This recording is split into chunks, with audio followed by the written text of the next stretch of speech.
Bom dia, meus irmãos. Como é bom podermos estar juntos nesta manhã de domingo, o último domingo do mês de junho.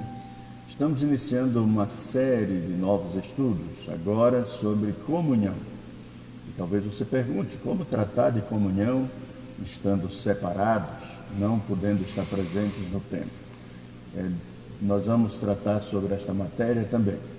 Eu leio na palavra de Deus no Salmo 11, quando o salmista diz: no Senhor me refugio, como dizeis, pois a minha alma foge como pássaro para o teu monte, porque eis aí os ímpios armam o arco, dispõem a sua flecha na corda, para as ocultas dispararem contra os retos de coração.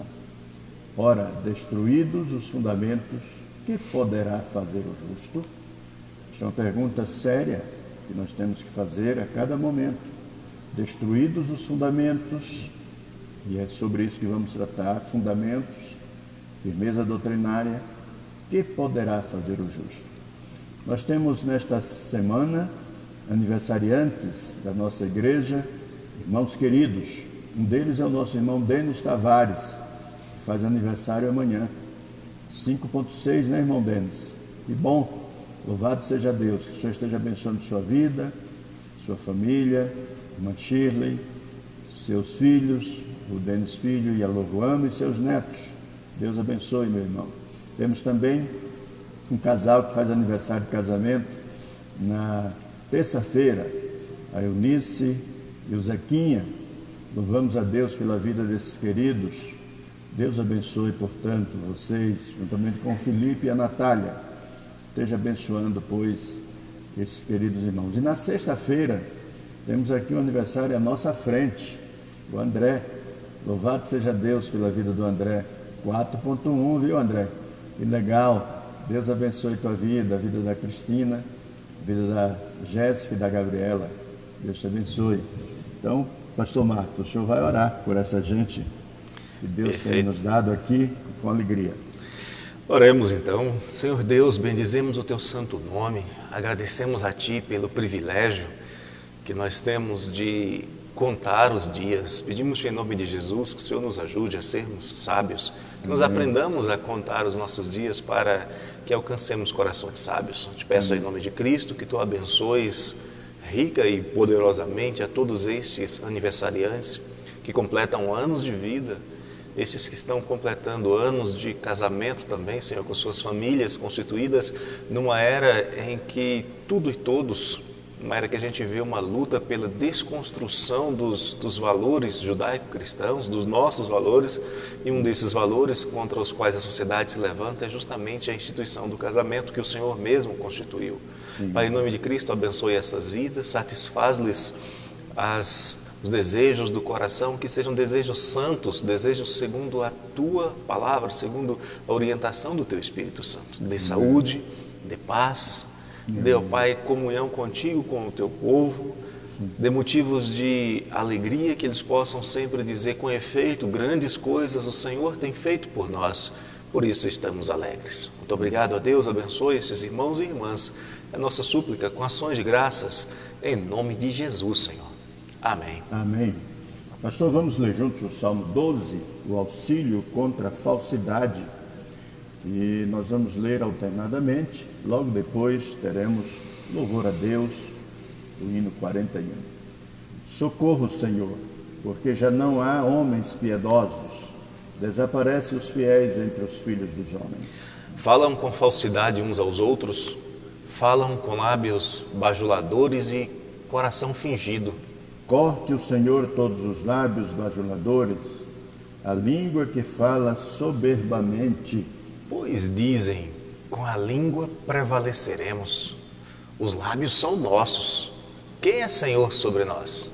Por causa da opressão dos pobres e do gemido dos necessitados, eu me levantarei agora, diz o Senhor, e porei a salva a quem por isso suspira. As palavras do Senhor são palavras puras, prata refinada em cadinho de barro, depurada 7 vezes. Sim, Senhor, tu nos guardarás desta geração, nos livrarás para sempre. Por todos os lugares andam os perversos, quando entre os filhos dos homens a vileza é exaltada. Louvemos a Deus, apresentando como nossa adoração, você na sua casa e nós aqui, o hino de número 41 do nosso hinário Novo Cântico.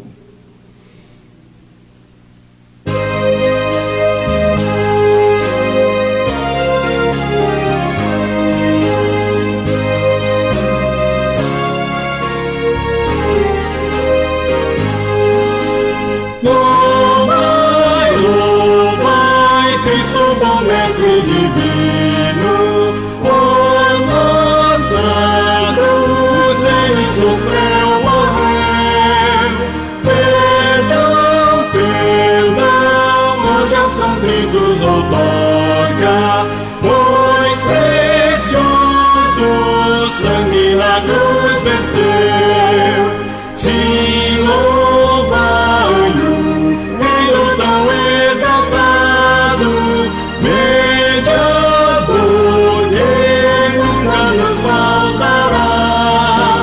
Louvai, louvai e proclamai a grandeza do perdão, da graça que a todos dá. Louvai, louvai, Cristo bom mestre divino, conselhos bons dá ele ao pecador. Anunciai as bênçãos maravilhosas concedidas por nosso Salvador. Vinde todos, servos de Jesus Cristo, e Ele nunca vos abandonará.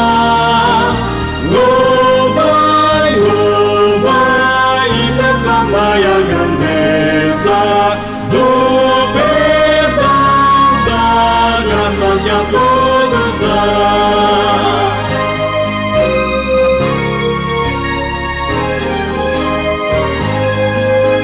Louvai, louvai, Cristo bom mestre divino, cantai, cantai, seu grande amor cantai, fiéis cantai, de coração bem unidos, seu poder e glória louvai, louvai. Qual pastor que cuida do seu rebanho, Cristo assim os crentes protegerá. Louvai, louvai e proclamai a grandeza do perdão, da graça que a todos dá.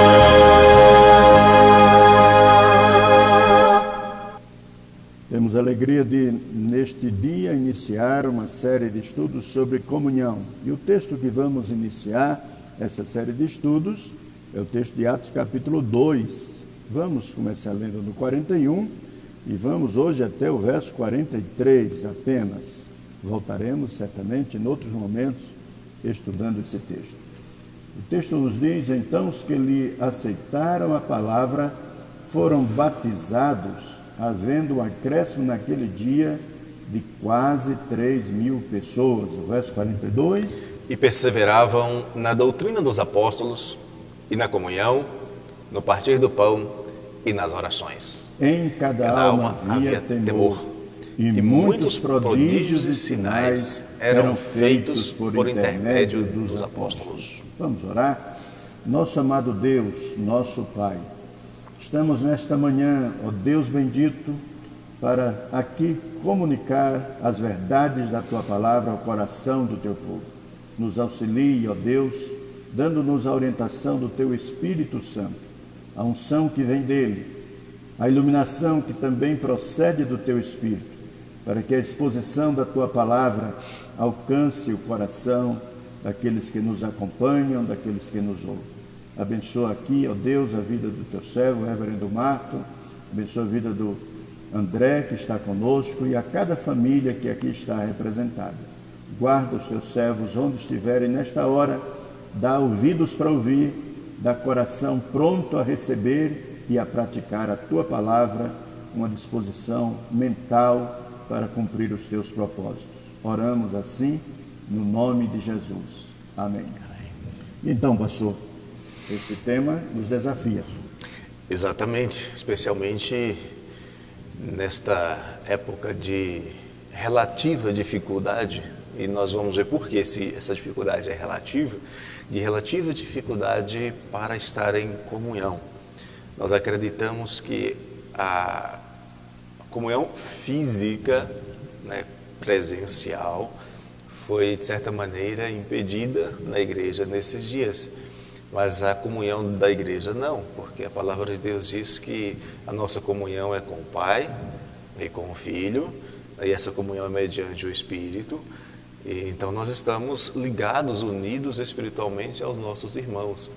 Mas de fato estamos sentindo falta daquilo que a igreja em Atos 2, que é a igreja primitiva e que a igreja tem experimentado ao longo aí de toda a sua história. É quando eu me lembro do Salmo que diz que como é bom e agradável viverem unidos os irmãos, né? A ideia do texto lá é que os irmãos estejam assentados juntos à roda de um bom pedaço de carne.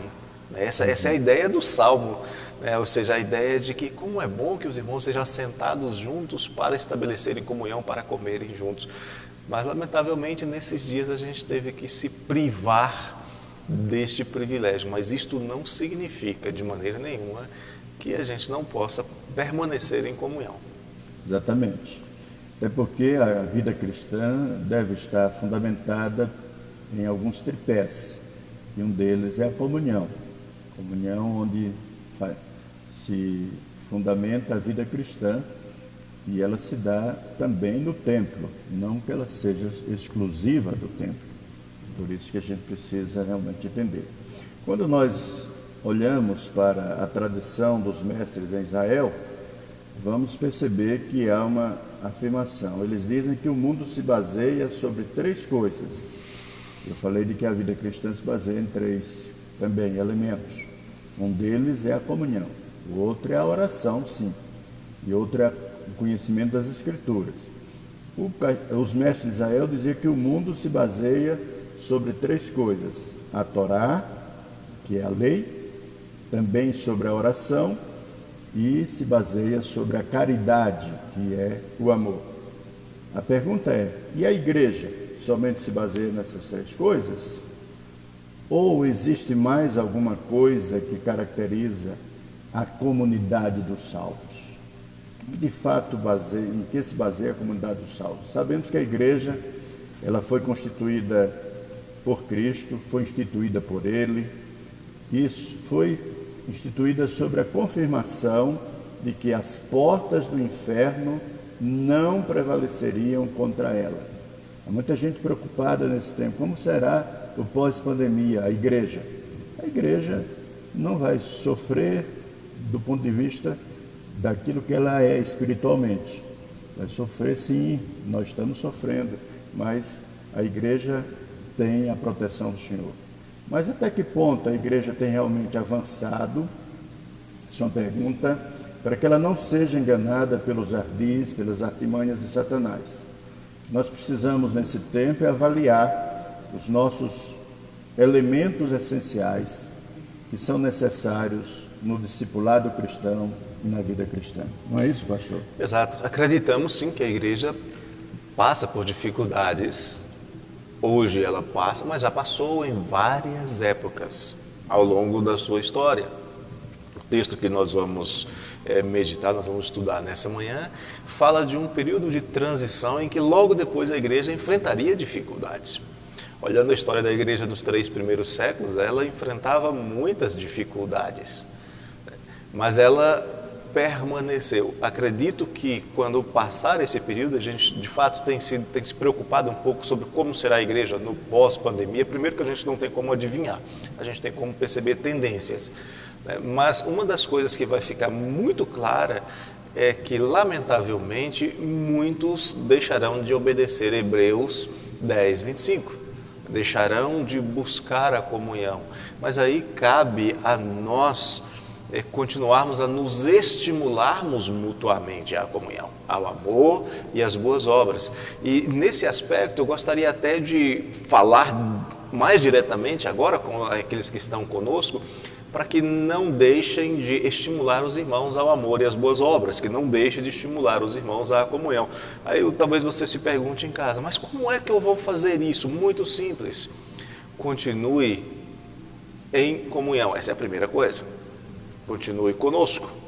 A segunda coisa é, pegue o link e passe adiante para os seus irmãos de igreja. Passe adiante para os seus amigos. Olha, vem estar conosco, ainda que não seja comunhão física, vem estar conosco. Terceiro, abençoe, bendiga. Olha, eu ouvi na pregação, eu ouvi no estudo uma coisa muito interessante que o pastor Gelmário falou. Eu gostaria de compartilhar com você. Domingo que vem tem mais, então vamos assistir juntos. Vem na minha... em alguns casos dá, né? Vem na minha casa, ou então, olha, na hora eu te ligo, na hora eu te passo uma mensagem.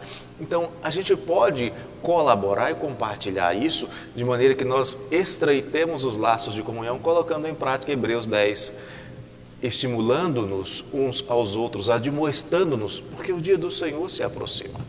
Então, nós não precisamos perder a comunhão, porque não podemos estar juntos fisicamente. Nós podemos utilizar disso que nós temos aqui. Então, vamos enfrentar dificuldades. Estamos enfrentando dificuldades, mas nada que a admoestação e de que o estímulo mútuo ao amor, às boas obras, à prática das boas coisas de Deus não possa superar, obviamente, sempre sob a direção e estímulo do Espírito Santo. Verdade. Pensando em Hebreus 10, 25, é prático aquela recomendação bíblica que nos manda participar da vida comum no templo. Então, após a pandemia, não fique em casa agora confortavelmente vendo lives, porque muitos vão realmente pensar somente nisso, né? É preciso o ambiente da comunhão e da presença. O que temos nesse texto é um retrato da primeira igreja cristã. Percebemos que após o magnífico sermão do apóstolo Pedro, há uma multidão que está convencida pela força do argumento, e essa multidão é subjugada por sua própria consciência à confissão da fé cristã. Há um reconhecimento. O que faremos agora, visto que nossa vida depende dessa comunhão e também da fé em Cristo? Como é que a gente faz? Era a pergunta daquela multidão.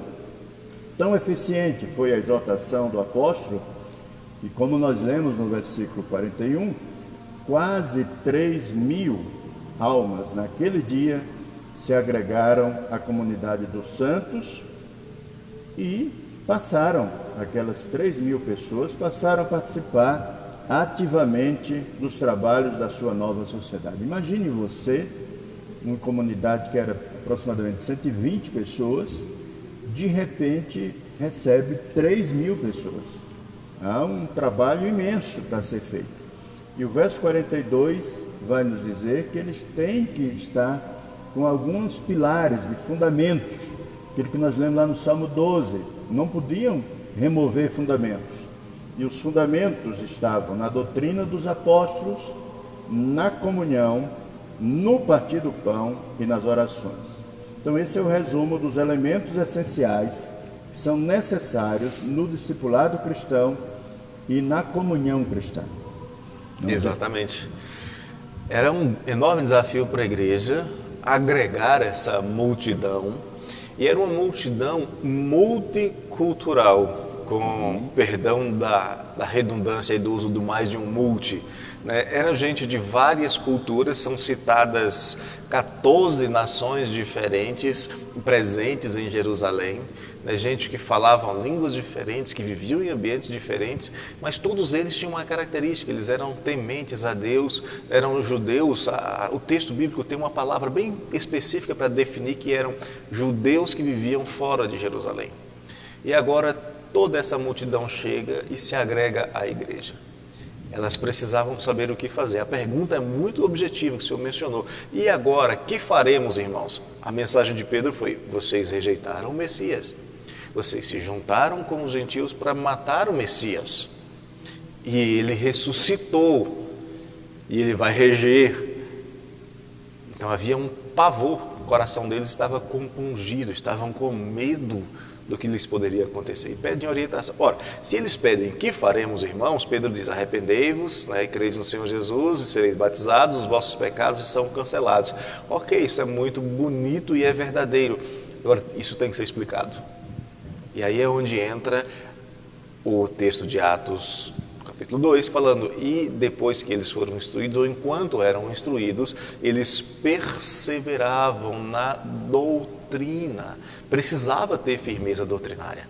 Infelizmente, hoje tem um grupo pseudo-cristão que despreza a teologia, que despreza os dogmas, que despreza os ensinos. Mas como é que nós vamos ter uma igreja firmemente estabelecida se cada um que entra nela pensa diferente, se não tem fundamento? Eu não conheço nada que não tenha fundamento que permaneça de pé. Tire os ossos de um corpo humano para ver o que acontece. Por mais firmes, rijos que sejam os músculos de um atleta, sem os ossos, ele desaba. Verdade. Então, esse é o primeiro ponto. Firmeza doutrinária. Isso era essencial e ainda é essencial. Com certeza. Então, a comunhão da igreja tem alguns elementos essenciais. Este é um deles, um elemento essencial que também faz parte do discipulado cristão. Os apóstolos, eles eram encarregados da doutrina, ou melhor, do ensino, porque eles tinham frequentado o melhor seminário, isto é, eles aprenderam e conviveram com Jesus.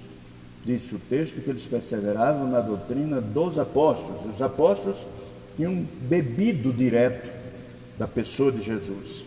Então, a doutrina dos apóstolos era decorrente de um aprendizado na experiência deles com Jesus. Eles tinham convivido com Jesus dioturnamente e aprenderam na experiência com Jesus, e esse ensino tinha como conteúdo a pessoa e a obra de Cristo. Eles aprenderam sobre quem é Jesus, sobre o que Jesus realiza, e há elementos fundamentais sobre isso em Mateus 16, versos 18 e 19, em Lucas 24, 46. Eles aprenderam sobre a responsabilidade deles com os seguidores de Jesus, como é que Jesus tratou os seus seguidores, o que é que Jesus ensinou na sua ética a respeito dos seus seguidores. E nós temos o Sermão do Monte, Mateus capítulo 5 até o capítulo 7, e ainda eles aprenderam sobre o significado da morte e da ressurreição de Jesus. Ora, cada tema desse que eu acabei de abordar daria para nós uma aula, só para tratar aqui sobre a morte de Jesus, o significado da morte de Jesus. Daria uma aula de 45 minutos. Mas aqui nós estamos dizendo qual é o fundamento. Então, essa firmeza doutrinária, ela era característica daqueles que participavam na igreja primitiva. E Paulo vai lembrar disso em Efésios capítulo 2, versos 19 e 20. Tão precioso. Duas coisas interessantes que o senhor mencionou que eu gostaria de ressaltar. A primeira, hoje existem pessoas que dizem assim: nós não precisamos de teologia, não precisa esse negócio de ir para seminário, né? Nós não precisamos de mandar ninguém estudar, porque Pedro não foi para seminário nenhum. Como Pedro não foi para seminário nenhum?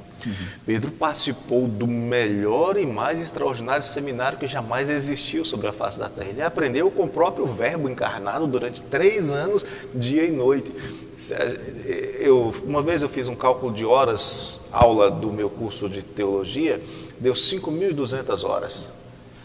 Pedro teve muitíssimo mais do que isso ao longo dos 3 anos. Então, a primeira verdade que alguns afirmam não é verdade. Pedro estudou sim no melhor dos seminários, a ponto de mais tarde os judeus entenderem pela fala de Pedro que eles haviam estado com Jesus. E a segunda coisa é que, de fato, se nós formos estudar cada um desses temas, né, cada um deles, a gente passa a vida inteira, nós pastores passamos a vida inteira ensinando sobre o significado da morte de Jesus. mencionamos esses assuntos aqui para que os irmãos tenham uma ideia do conteúdo. Mas vamos continuar tratando do significado da vida, da morte, do ensino de Jesus nos próximos 12 domingos e depois nos outros 3 em outra sequência de estudos e assim até a volta do Senhor Jesus. E somente lá nós vamos compreender perfeitamente o significado da sua morte. Sabemos que Ele morreu para nos salvar, para pagar o preço dos nossos pecados, mas a nossa mente é finita, como dizia o sábio Agostinho. A nossa mente finita é incapaz de conter as infinitudes de Deus. É verdade. Então veja como é precioso estudar este assunto da comunhão na igreja. Primeiro, para que nós tenhamos firmeza doutrinária. E a firmeza doutrinária, ela se expande na medida que nós estamos fora do ambiente do templo. Eu vi que muitos irmãos, nesse período da pandemia, inseguros, como é que eu vou viver a minha vida? O que pareceu é que faltava firmeza doutrinária.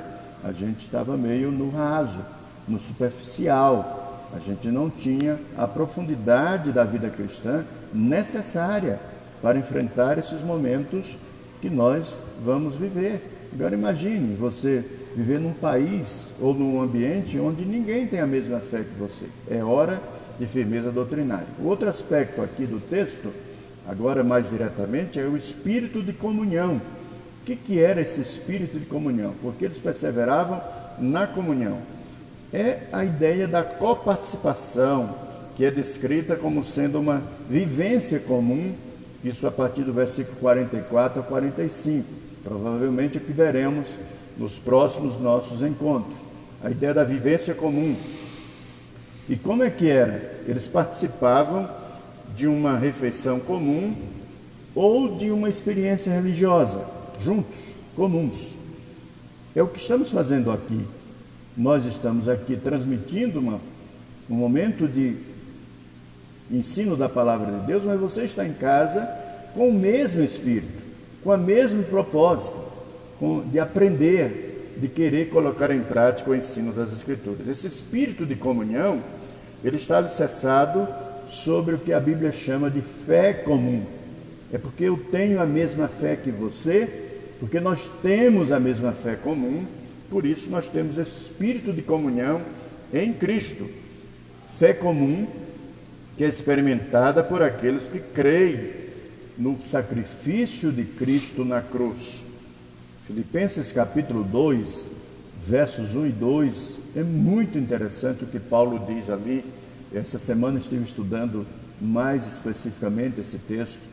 1 Timóteo, capítulo 1, verso 4, também um texto que eu estudei essa semana, preciosíssimo sobre essa ideia de viver sobre o mesmo propósito, tendo o mesmo sentimento, andando na mesma direção. O espírito de comunhão também na compreensão da obra do Evangelho, compreendendo a obra do Evangelho, o que o Evangelho faz no coração. Não adianta estar perto, sentado ao lado, mas o espírito está dividido, cada um pensando uma coisa diferente. Esse é o pensamento que naquela igreja estava presente, não estava presente, melhor dizendo, esse espírito de cada um faz do seu jeito. Era um espírito de comunhão, porque havia entendimento de ações para o propósito de Deus. Nós podemos ver a comunhão de Cristo com seus discípulos, como ele conviveu com eles. Só para ter uma ideia, se você quiser abrir João capítulo 13, você vai encontrar um momento em que é dito que Jesus amou-os até o fim. E esse amor de Jesus, ele é ilustrado na comovente cena do lava-pés. Naquela cena, o Filho de Deus não desdenha realizar o mais humilde trabalho de um servo. Ele toma uma toalha, enrola no seu corpo e começa a lavar os pés dos discípulos. Exatamente o que Paulo vai dizer, escrevendo aos Filipenses, no capítulo 2, versos 7 e 8, dizendo que ele, sendo Deus, não teve por usurpação ser igual a Deus, antes se esvaziou a si mesmo, tomando a forma de servo, humilhando-se até a morte e a morte de cruz. Se tornou igual a nós. Eu gosto muito do texto bíblico que fala do chamado dos apóstolos. Normalmente pensamos, chamou para expelir demônios, chamou para dar autoridades. Mas o texto começa dizendo que Jesus os chamou para estarem com Ele. Essa é a grande questão. Por que os discípulos do Senhor Jesus tiveram autoridade?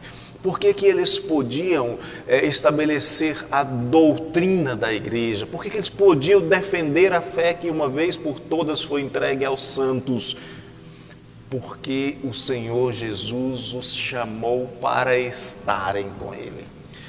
O chamado cristão é sim para aprender doutrina e praticar. O chamado cristão é para estar em comunhão com a igreja. O chamado cristão é para tudo isso que nós estamos mencionando aqui. Mas não resta dúvida que se não houver comunhão com o Pai e com o Filho, se você não foi chamado para estar com Ele, você vai encontrar inúmeras desculpas para, neste período, não estar em comunhão com a igreja. E mais ainda, vai encontrar muito mais desculpas para quando disser, vamos reabrir as igrejas, você dizer, não, eu prefiro ficar em casa. Hoje eu quero ouvir uma mensagem um pouco mais alegre do que aquela que é pregada na minha igreja. Aí você digita na internet rev.clown.com.br. Aí você vai achar um engraçadinho, com certeza. Não, hoje eu quero ouvir uma mensagem de autoajuda. Você digita lá no Google, você sabe quem é que vai te dar isso. Então, lembre-se, o chamado de Jesus foi para que nós estivéssemos com Ele. E estando com Ele, como há uma só fé, um só batismo, um só Deus que é Pai de todos, está sobre todos, fomos chamados à comunhão em um só corpo, em uma mesma igreja. Assim que disser, as portas da sua igreja estão abertas. Tudo voltou ao normal. Você vai correndo alegremente, saltando sobre os montes na figura bíblica, para poder reencontrar os irmãos em Cristo, os irmãos que você ama, que foram comprados pelo sangue de Cristo. Mas eu insisto nesse ponto, você foi chamado para estar com Cristo e, em decorrência disso, estar com aqueles que fazem parte do mesmo corpo de Cristo. Nesse sentido, por enquanto, usamos esses instrumentos, tecnologia. Daqui a uns dias, se Deus quiser, pela graça de Deus, nós poderemos de novo estar em comunhão, em multidão, em festa, nos dirigindo aos cultos na casa do Senhor. Verdade.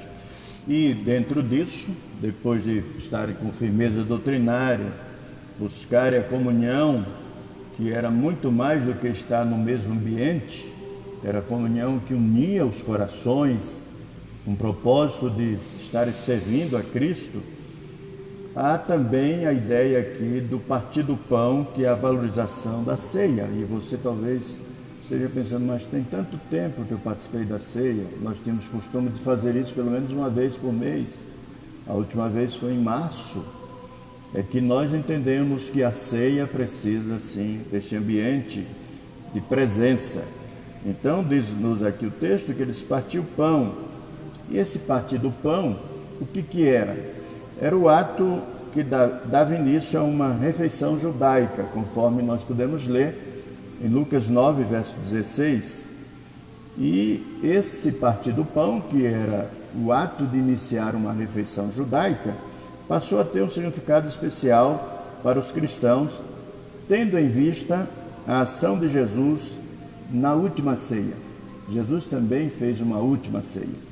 Foi em Lucas 22, verso 19, nos é registrado que Jesus também toma o pão e parte e distribui com seus discípulos. É este ato que aqui é valorizado. Lucas descreve aqui, em Atos 2, 42, a motivação dos crentes em adorar ao Senhor, valorizando o sacramento da ceia, conforme a recomendação do apóstolo Paulo, em 1 Coríntios, capítulo 11, versos 27 a 29. Nada a desvalorizava, mesmo sendo algo feito costumeiramente. Parece até que era semanalmente eles faziam, mas isso não desvalorizava. Não desvalorizava também se tivesse que ter um espaço maior, que é o que nós estamos tendo aqui em função dessa pandemia. Nós estamos num espaço maior. Os apóstolos participaram da primeira ceia do Senhor, o partir do pão, eles participaram. Por isso eles estão tendo esse ensino aqui. Em Mateus 26, versos 17 a 30, nós encontramos este momento em que os apóstolos participam. E em Mateus 26, 26, Jesus declara: isto é o meu corpo. Ou seja, Jesus toma o pão para representar o seu corpo e toma o vinho para representar o seu sangue. É assim que acontece a verdadeira ceia, num ambiente de comunhão, e é por isso que a gente aguarda este tempo em que os templos sejam abertos, para que a igreja compareça aos templos e a gente assim participe da ceia do Senhor.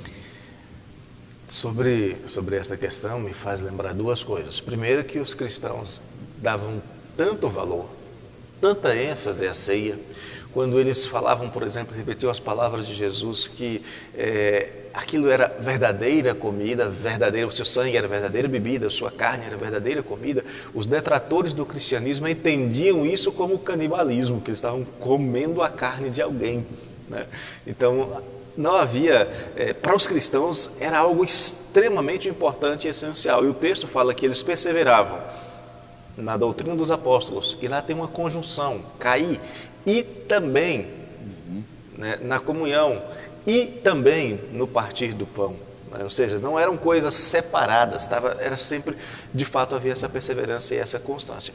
Uma outra questão que o senhor abordou é o fato de que, às vezes, a igreja se vê privada, né, do privilégio de celebração da ceia. Já aconteceu na história, né, nos 3 primeiros séculos, pastores e comunidades inteiras às vezes eram presos e mortos, e até que houvesse alguém, né, que pudesse ministrar novamente a ceia, a igreja ficava um tempo sem a ministração da ceia.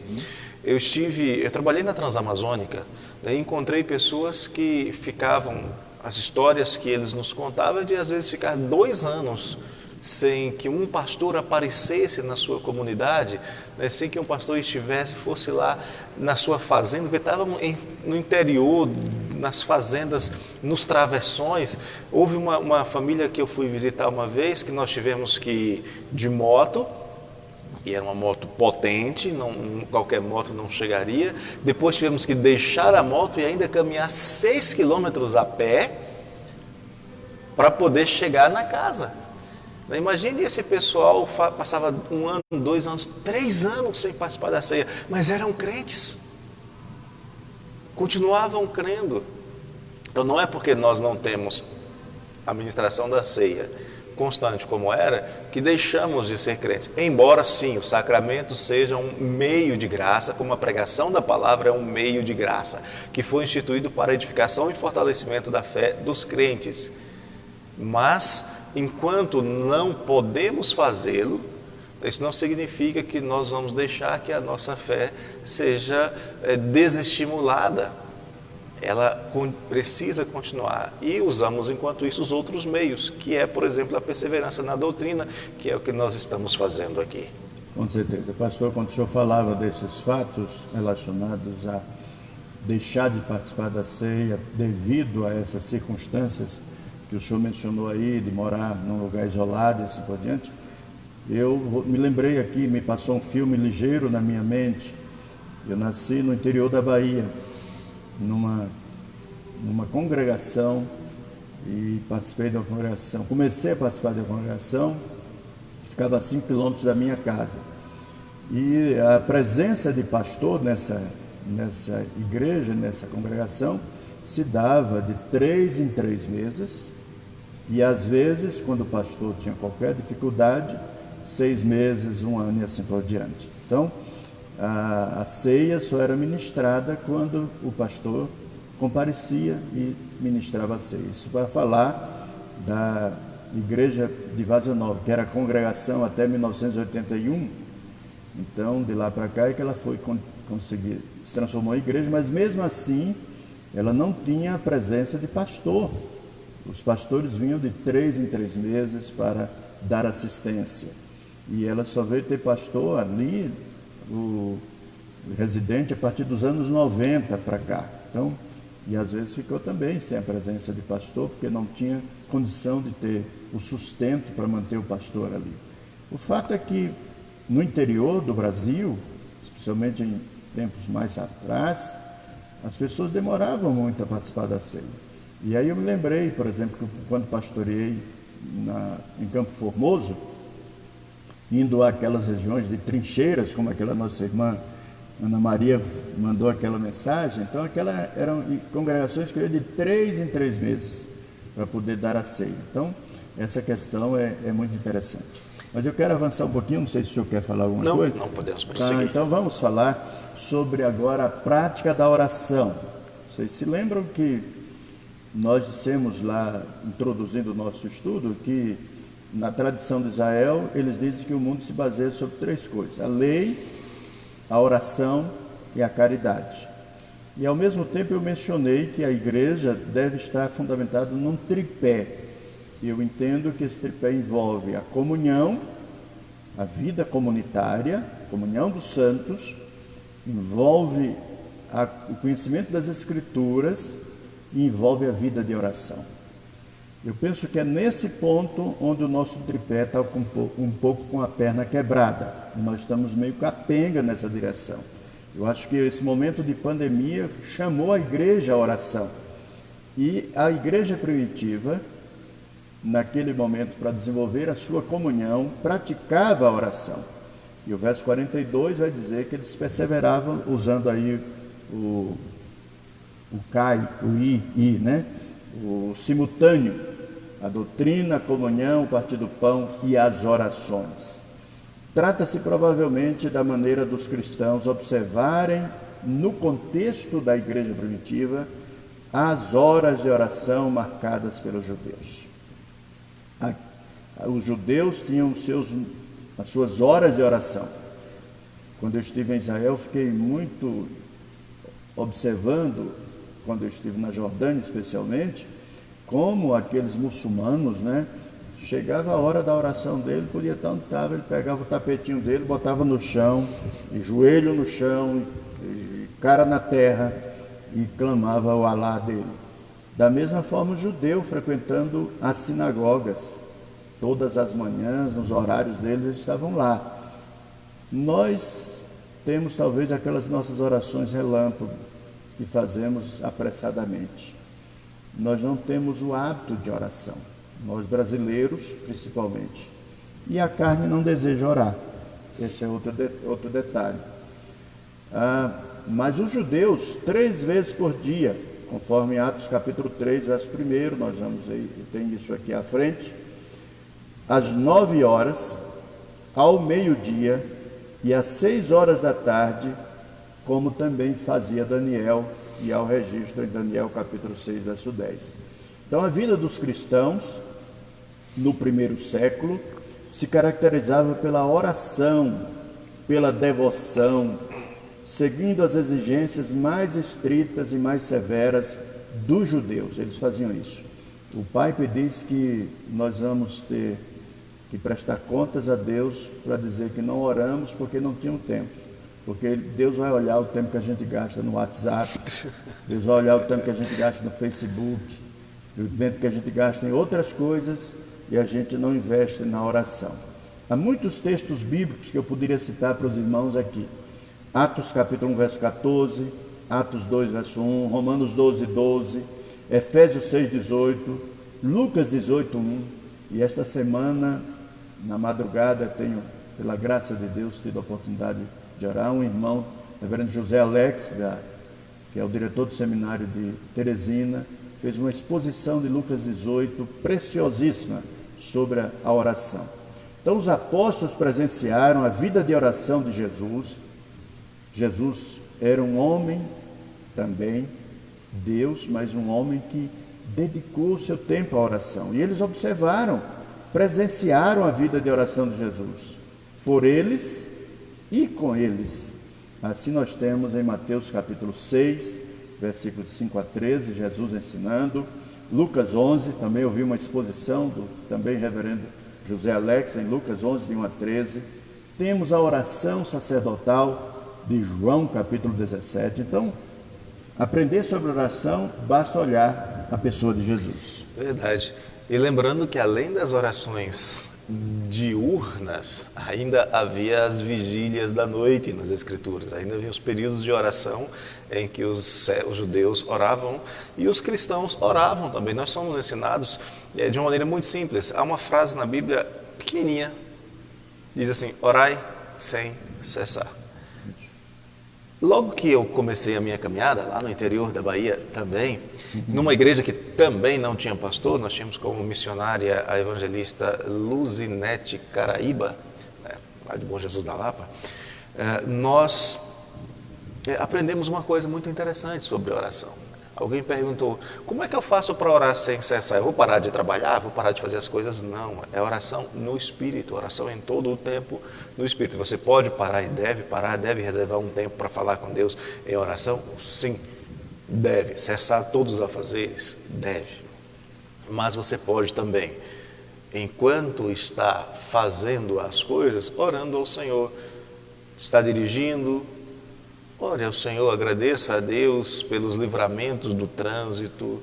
Não é possível estar dirigindo e orando pelas circunstâncias da vida, por um irmão enfermo. É possível estar lá na sua casa, cuidando dos seus afazeres e orando, dando graças a Deus, porque você tem aquela cebola que faz o teu olho lacrimejar, mas que dá sabor à comida. É possível. É possível agradecer a Deus pela louça suja, significa que você teve comida para sujá-la. Pela casa que está bagunçada, significa que tem gente viva ali, né, e que você tem uma casa. Então a prática da oração envolve-se em períodos de reclusão, de separação de tempo para Deus, oração comunitária, mas também tem o orar em todo o tempo, que é um dos mandamentos bíblicos, está lá em Tessalonicenses. Exatamente. Orar sem cessar. E, por sinal, esse é um lema da Confederação Nacional da nossa SAF. Da nossa SAF, desde 2018 e vai até 2022, falando do orar sem cessar. E a SAF, através da Confederação Nacional de SAF, tem orado na madrugada.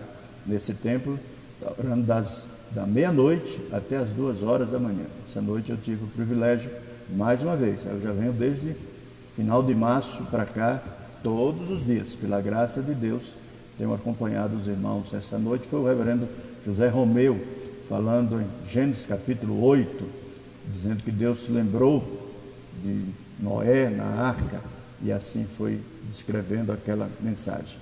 Mas, queridos, nós já estamos chegando à nossa conclusão. Então, a essa altura, você tem que fazer algumas perguntas ao seu próprio coração. A primeira delas é: qual tem sido a sua motivação para ser um discípulo de Cristo, adorar ao Senhor, viver em comunhão uns com os outros? Qual é a motivação que você tem? A motivação correta dos que adoram ao Senhor em espírito e em verdade tem os seus pilares essenciais. É preciso que tenhamos uma firmeza doutrinária, é preciso estarmos firmados na doutrina, é preciso que nós possamos, sim, ter um espírito de comunhão. É preciso esse espírito de comunhão. É preciso valorizar os sacramentos, particularmente a ceia do Senhor, se queremos desenvolver comunhão. E, mais ainda, desenvolver uma prática de oração, que, como disse o pastor, não depende de você sair de um lugar para ir para outro. Precisa apenas ter um lugar específico, onde você separa um tempo para conversar com Deus, ter a sua intimidade com o Senhor, desenvolver a sua vida de comunhão com Deus. Lá no início, o reverendo Marcos está sempre lembrando, primeiro você é chamado para estar com o Senhor. Então, a vida de oração é primeiramente para isso. Depois vem os nossos pedidos, nossos agradecimentos, os interesses nossos, mas o primeiro propósito da oração é estabelecer intimidade com Deus. Que Deus nos ajude a sermos uma comunidade, como Terceira Igreja e aqueles que nos acompanham, motivada para adorar ao Senhor, para viver em comunhão uns com os outros, por causa desse propósito que Deus tem para a nossa vida.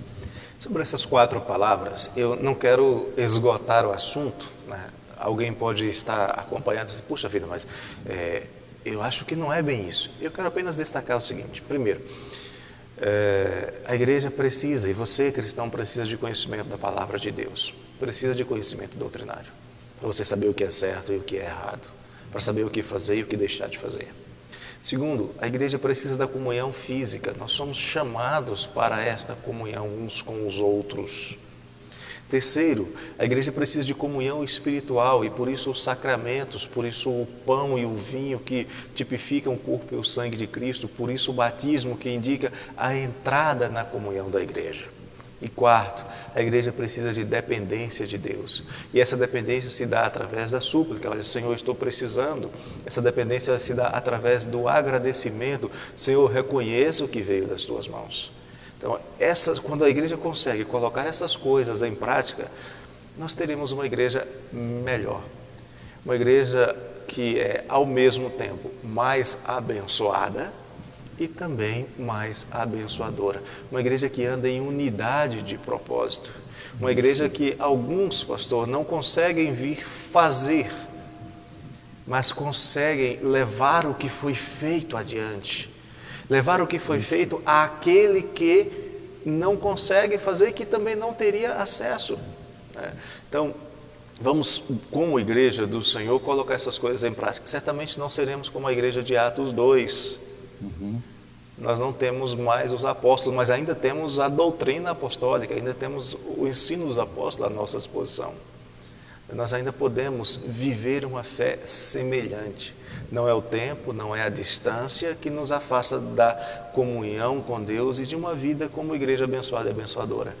Em muitos casos é simplesmente a vontade, a falta de vontade. Verdade.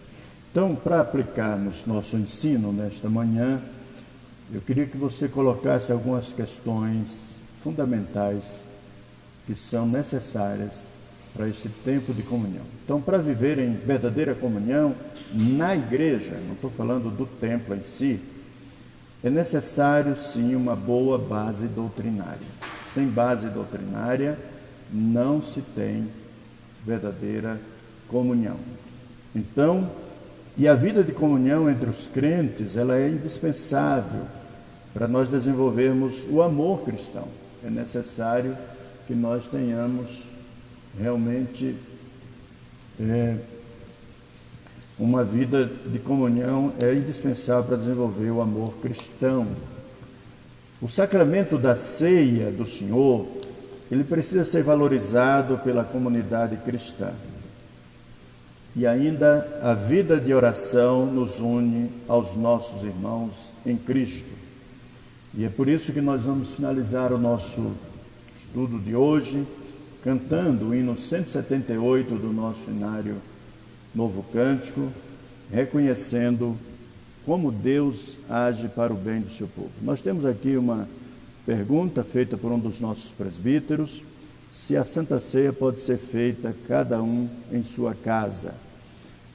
Eu gostaria de dizer aos irmãos que este é um assunto que a igreja, como denominação, já trabalhou, dizendo que nós não devemos fazer as chamadas ceias online, onde as pessoas fazem a sua própria ceia em casa. Até porque, no nosso princípio cristão e denominacional, a ministração da ceia é uma prerrogativa daqueles que foram ordenados para o exercício do ministério.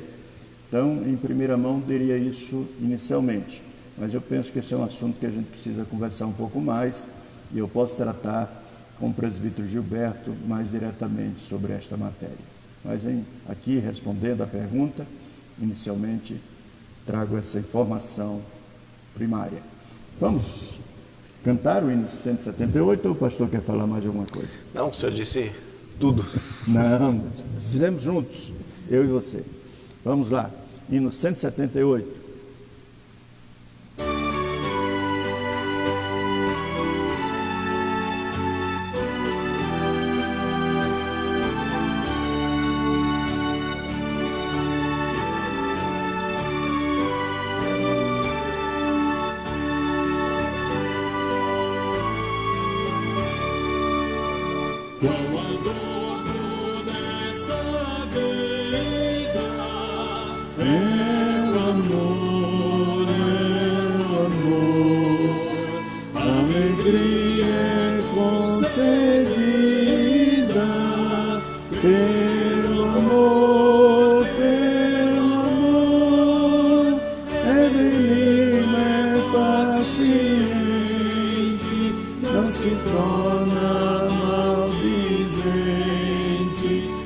se torna maldizente, nem se ufana esse amor, o suspeito não se alcança. Velho amor, onde houver desconfiança, ai do amor, pois nós temos lealdade, combatendo a falsidade, combatendo a falsidade, que destrói esse amor. Não te irrites, mas tolera,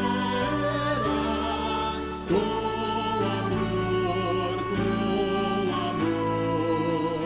tudo sofre, tudo espera, pelo amor, o caminho excelente, ao segui-lo vence o crente, ao segui-lo vence o crente, numa vida de amor.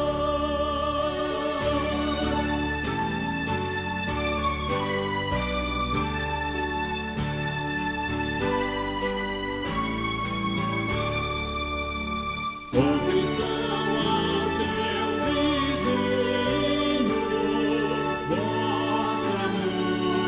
mostra amor, o valor não é mesquinho, nesse amor, o Supremo Deus nos ama, Cristo para o céu nos chama, Cristo para o céu nos chama, onde reina esse amor.